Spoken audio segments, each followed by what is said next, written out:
जय हिंद साथियों, कैसे हैं आप लोग। आई होप कि प्लग होंगे। आपकी जो स्टडी चलेगी बहुत ही बेहतरीन चलेगी। तो आज के क्लास में बात करने वाले हैं क्लास 12 की बायोलॉजी को तमाम क्वेश्चन जो आपके एग्जाम में आने वाला है, ठीक है ना। तो याद रखिएगा मेरे भाई, आप लोग अच्छे तरीका से एक क्वेश्चन को देखिएगा जिसका मेन में है बायोलॉजी, और जो साइड से रखे हैं दोनों बच्चे जो है अवेलेबल सारे क्वेश्चन को देखेंगे, क्योंकि दोनों के लिए बहुत ही महत्वपूर्ण क्वेश्चन आज के इस क्लास में लाए हुए हैं, ठीक है ना। तो चलिए बिना टाइम के क्वेश्चन की तरफ बढ़ते हैं। इससे पहले क्लास को लाइक नहीं किया तो क्लास को लाइक कर लेंगे और चैनल को सब्सक्राइब कर लेंगे, और एक एक क्वेश्चन को जो है काफी बेहतरीन तरीका से देखने का कोशिश कीजिएगा, क्योंकि जितना क्वेश्चन कराएंगे बहुत ही खास क्वेश्चन हम आपके बीच कराएंगे, ठीक है ना। देखिए 1 नंबर क्वेश्चन जो है 2023 में पूछा गया है। कहा जाए जब संतति की उत्पत्ति एकल जनक द्वारा होती है तो वह कहलाता है। एकल जनक के द्वारा मतलब, एकल जनक मतलब समझते हैं, जैसे कि हम लोग मनुष्य है, ठीक है ना, और एकल जनक द्वारा हम लोग के अंदर होता है लैंगिक जनन, ठीक है ना। तो अलैंगिक जनन के अंतर्गत आ जाएगा, याद रखिएगा ऑप्शन बी हो जाएगा, याद रखना है, ठीक है ना। मतलब एकल जनक के द्वारा समझते हैं, एकल जनक के द्वारा, एकल जनक मतलब वही में होगा, है ना, याद रखिएगा। चलिए अगला क्वेश्चन,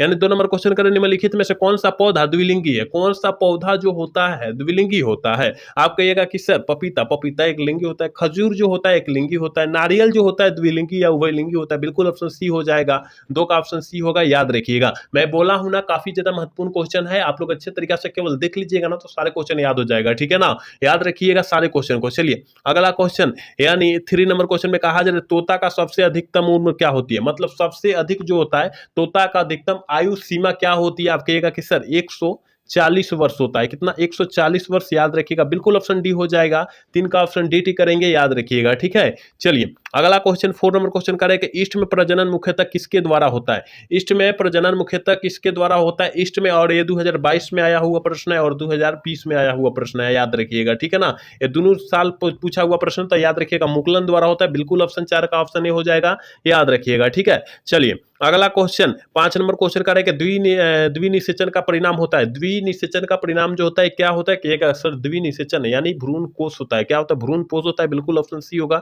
याद रखिएगा। 6 नंबर क्वेश्चन में कहा जा रहा है भ्रूण कोष का कार्य क्या होता है। भ्रूण को क्या देना? पोषण देना, याद रखिएगा। भ्रूण को पोषण देना भ्रूण कोष का कार्य होता है, बिल्कुल ऑप्शन बी हो जाएगा। 6 का ऑप्शन बी टिक कर देंगे, याद रखिएगा। आप एक क्वेश्चन को देना अच्छे तरीका से देखने का प्रयास कीजिए, ठीक है ना, और अच्छे तरीका से देख लीजिए ना तो परीक्षा में आने वाला एक भी प्रश्न नहीं छूटेगा, है ना। तो आप लोग अच्छे तरीका से देखिए, कम समय में तो हम सारे क्वेश्चन करा दे रहे हैं। कहा जरा भ्रूण क्या है, भ्रूण जो है क्या है। आप कहिएगा कि सर भ्रूण कह रहे हैं, बिल्कुल ऑप्शन जो हो जाएगा सी हो जाएगा। 3n है, ट्रिप्लाइड है, बिल्कुल ऑप्शन जो हो जाएगा सी हो जाएगा, याद रखिएगा। चलिए 8 नंबर क्वेश्चन का है कि आवृत्त बीजी में कौन सा संरचना नहीं मिलती है। आवृत्त बीजी में कौन सी संरचना नहीं मिलती है, याद रखिएगा। अक्रिमोनियम नहीं मिलती है, बिल्कुल ऑप्शन ए हो जाएगा, 8 का ऑप्शन ए हो जाएगा, याद रखिएगा, ठीक है।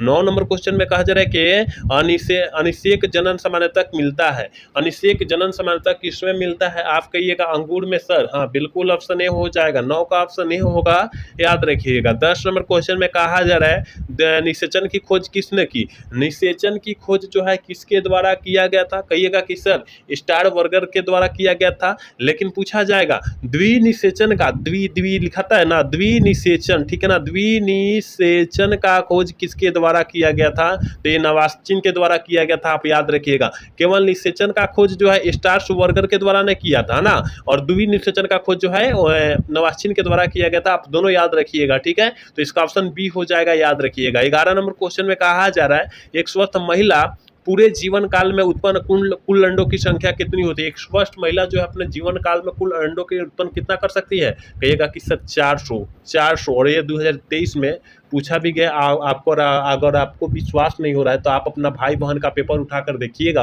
अगर दिए होंगे 2023 में तो उसमें मिल जाएगा, ठीक है। ऑप्शन बी हो जाएगा 11 का, याद रखिएगा। चलिए 12 नंबर क्वेश्चन करें कि मानव मादा में गर्भकाल है। मानव मादा में गर्भकाल जो होता है वो कितना दिन का होता है, सारे बच्चे को पता होना चाहिए। 9 महीना का होता है, यानी 9 माह कर सकते हैं, ठीक है। चलिए अगला क्वेश्चन करें 13 नंबर, जनसंख्या अधिक होने से, जनसंख्या अधिक होने से क्या होता है। प्रति व्यक्ति आय में कमी हो जाती है, बिल्कुल ऑप्शन ए हो जाएगा, ठीक है ना। इनमें से सभी ना मारिएगा, गलत हो जाएगा, ठीक है।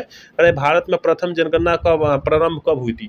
भारत में प्रथम बार जनगणना प्रारंभ कब हुई थी। देखिए अभी जनगणना बिहार में हो रहा है ना, वही जनगणना मतलब कब हुआ था, प्रथम बार भारत में, पूरा भारत की बात किया जा रहा है। कहिएगा सर 1891 में हुआ था, ऑप्शन ए हो जाएगा, ठीक है। चलिए अगला क्वेश्चन करें, परिवार नियोजन कार्यक्रम आरंभ कब हुआ था। आरंभ मतलब क्या होता है, प्रारंभ मतलब क्या होता है, शुरू, कब हुआ था? आप कहिएगा कि सर हमें पता है 1951 में हुआ था। याद रखिएगा, सारे क्वेश्चन को याद रखिएगा, इसका ऑप्शन डी हो जाएगा। ठीक है, 16 नंबर क्वेश्चन कहा जा रहा है जनसंख्या का पर निबंध लिखा गया है। जनसंख्या पर निबंध लिखा गया है किसके द्वारा? कहिएगा कि सर याद रखिएगा मालथंस के द्वारा लिखा गया। बिल्कुल ऑप्शन सी होगा, 16 का ऑप्शन सी हो जाएगा। याद रखिएगा मेरे भाई, हम जितना क्वेश्चन आपके बीच करा रहे हैं केवल आप देख लीजिएगा ना, सारे क्वेश्चन याद हो जाएगा। ठीक है, तो जिसका मेन में है और जिसका साइड से है, जो बच्चे साइड से बायोलॉजी रखे हुए वो भी अच्छे तरीका से देखेंगे और जिसका मेन में है वो भी अच्छे तरीका से देखेंगे, क्योंकि मान लीजिए एक एक प्रश्न जो है काफ़ी ज़्यादा इंपॉर्टेंट है। अगर नहीं देखेंगे तो आपके लिए काफ़ी ज़्यादा फायदेमंद साबित नहीं होगा। याद रखिएगा, ठीक है ना। जो अच्छे तरीका से देखेंगे उसके लिए बहुत ज़्यादा फायदेमंद साबित होगा, है ना। तो आप अच्छे तरीका से देख लीजिएगा। 17 नंबर क्वेश्चन का है कि एक संकर क्रस का जीनोटाइप का अनुपात क्या होता है, और आपके एग्जाम में हर एक साल पूछा जाता है। ठीक है, 100% यहाँ से क्वेश्चन आएगा तो आएगा, याद रखिएगा। तो ये होता है 1:2:1 होता है। ठीक है, ऑप्शन ए हो जाएगा 17 का, याद रखिएगा। 18 नंबर क्वेश्चन में कहा जा रहा है पृथक्करण के सिद्धांत को और क्या कहते हैं? पृथक्करण के सिद्धांत को और किस नाम से जाने जाते हैं या क्या कहते हैं? युग्मकों की सिद्धता का नियम कहते हैं। बिल्कुल ऑप्शन सी हो जाएगा 18 का, याद रखिएगा। ठीक है, 19 नंबर क्वेश्चन में कहा जा रहा है मेंडल ने कितने लक्षणों का अध्ययन किया? 7 लक्षणों का अध्ययन किया। ऑप्शन बी में दिया है, ऑप्शन बी वाला सही होगा 20 का। ठीक है, 19 का। चलिए 20 नंबर क्वेश्चन का है डीएनए का कूट क्रम कहलाते हैं। डीएनए का कूट क्रम क्या कहलाते हैं?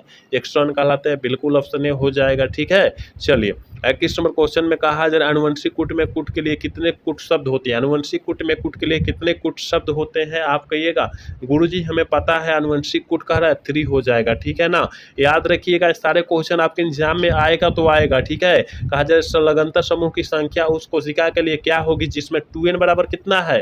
14 है। जब काटिएगा ना n बराबर कितना हो जाएगा? 7 हो जाएगा। आंख मूंद के 7 मार दीजिए, क्या होगा? ऑप्शन बी होगा 22 का। ठीक है, ऐसा ही प्रश्न आपके एग्जाम में आएगा, कुछ दूसरा नहीं आएगा, आप याद रखिएगा। ठीक है, आरएनए के पायरिमिडिन में क्या पाया जाता है? आरएनए के पायरिमिडिन में क्या पाया जाता है? आप कहिएगा गुरुजी हमें पता है साइटोसिन और यूरेसिल पाया जाता है। बिल्कुल ऑप्शन सी होगा, 23 का ऑप्शन सी होगा, याद रखिएगा। 24 नंबर क्वेश्चन में कहा जा रहा है कि ऑपेरॉन मंडल क्या प्रदर्शित करता है?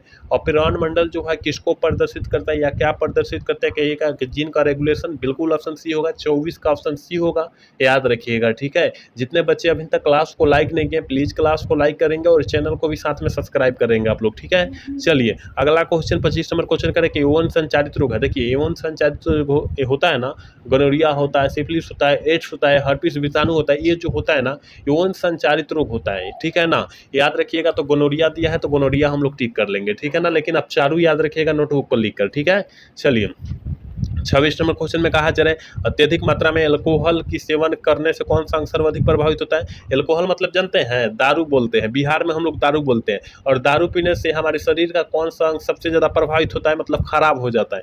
आप कहिएगा कि सर हमें पता है, इससे दारू पीने से ना, अल्कोहल पीने से यकृत, यकृत मतलब क्या होता है? किडनी होता है। ठीक है ना, किडनी होता है, किडनी खराब होता है। ठीक है ना, याद रखिएगा ऑप्शन बी हो जाएगा। यकृत मतलब क्या होता है? किडनी खराब हो जाता है। आप याद रखिएगा सारे क्वेश्चन को। ठीक है, चलिए अगला क्वेश्चन यकृत, 1 मिनट, यकृत, हाँ यकृत मतलब किडनी होता है। यकृत मतलब किडनी होता है कि ब्रिक मतलब, हाँ ब्रिक मतलब किडनी होता है। ठीक है, ब्रिक मतलब किडनी होता है। यकृत मतलब जो होता है लीवर होता है। क्या होता है? यकृत मतलब लीवर होता है, ब्रिक मतलब किडनी होता है, याद रखिएगा। ठीक है, तो हम लोगों का जो है क्या होता है? ब्रिक मतलब जो होता है लीवर खराब हो जाता है। ठीक है, चलिए ऑप्शन बी हो जाएगा। चलिए अगला क्वेश्चन का है 27 नंबर क्वेश्चन में कहा जा रहा है कि गोल्डन सुनहरा धान में कौन सा विटामिन पाया जाता है? गोल्डन सुनहरा धान में कौन सा विटामिन पाया जाता है? विटामिन B12 पाया जाता है। बिल्कुल ऑप्शन ए हो जाएगा 27 का, याद रखिएगा। 28 नंबर क्वेश्चन की तरफ बात करेंगे। 28 नंबर क्वेश्चन करेंगे एंटीकोडन किस में पाया जाता है? एंटीकोडन जो है किस में पाया जाता है? टीआरएनए में पाया जाता है। बिल्कुल ऑप्शन बी हो जाएगा 28 का, याद रखिएगा। 29 नंबर क्वेश्चन का है कि न्यूक्लियोसाइड है। न्यूक्लियोसाइड जो होता है क्या होता है? कहिएगा गुरुजी शुगर प्लस ये नाइट्रोजन युक्त बेस है। बिल्कुल ऑप्शन ए हो जाएगा 29 का, याद रखिएगा। ठीक है, 30 नंबर क्वेश्चन करेगा गैमीट निर्माण को कहते हैं। गैमीट निर्माण को गैमेटोजेनेसिस कहते हैं। बिल्कुल ऑप्शन 30 का ऑप्शन ए हो जाएगा, याद रखिएगा। ठीक है, 31 नंबर क्वेश्चन की तरफ बात करेंगे और 31 नंबर क्वेश्चन में कह रहे हैं निषेचन क्या है? निषेचन जो होता है क्या होता है? कहिएगा गुरुजी निषेचन जो होता है नर और मादा युग्म के संलयन को निषेचन कहते हैं। लेकिन इस तरह तो दिया नहीं है, लेकिन यहाँ दिया है ना, अंडा तथा नर न्यूक्लियस का संयोजन को क्या कहेंगे?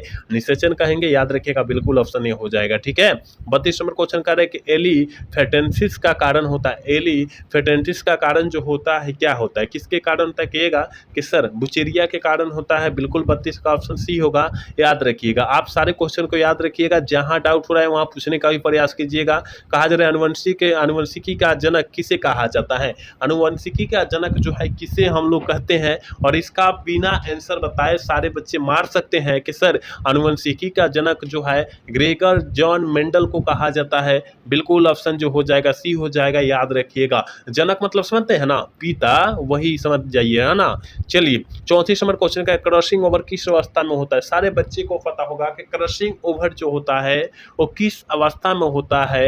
सबसे पहले आपको पता होनी चाहिए कि 2023 में 23 में आया है कि नहीं आया। कहिएगा गुरुजी आया हुआ है, ऐसा प्रश्न नहीं आएगा, बिल्कुल आएगा, ठीक है ना। तो याद रखिएगा जो है पैकेटिन की अवस्था में हुआ है, बिल्कुल 34 का ऑप्शन सी होगा, याद रखिएगा। आज के क्लास के लास्ट क्वेश्चन 35 नंबर क्वेश्चन का, बायोगैस में होता है। काफी ज्यादा इंपॉर्टेंट क्वेश्चन है, आप याद रखिएगा। बायोगैस में carbon dioxide, sulphur dioxide, sulphur, hydrogen sulphur होता है, मीथेन होता है। इनमें से सभी हो जाएगा, सी ऑप्शन हो जाएगा, सॉरी सी बोल रहे हैं, ऑप्शन डी हो जाएगा। इनमें से सभी हो जाएगा, देखिए ऑप्शन डी में दिया है ना, इनमें से सभी ऑल ऑफ दीज हो जाएगा, याद रखिएगा। 35 का ऑप्शन इनमें से सभी हो जाएगा, याद रखना है आपको, ठीक है ना। तो 35 क्वेश्चन हमने बायोलॉजी का काफी ज्यादा इंपॉर्टेंट बतलाया है, तो आप लोग अच्छे तरीके से सारे क्वेश्चन को देखेंगे। जहां डाउट हो रहा है ना वहां पूछने का भी प्रयास कीजिएगा आप लोग, ठीक है ना। तो आज का क्लास कैसा लगा, अगर अच्छा लगा तो चैनल को सब्सक्राइब और वीडियो को लाइक करना भूलिएगा। मिलेंगे अगला सेशन में। जय हिंद, जय भारत, टाटा, बाय बाय।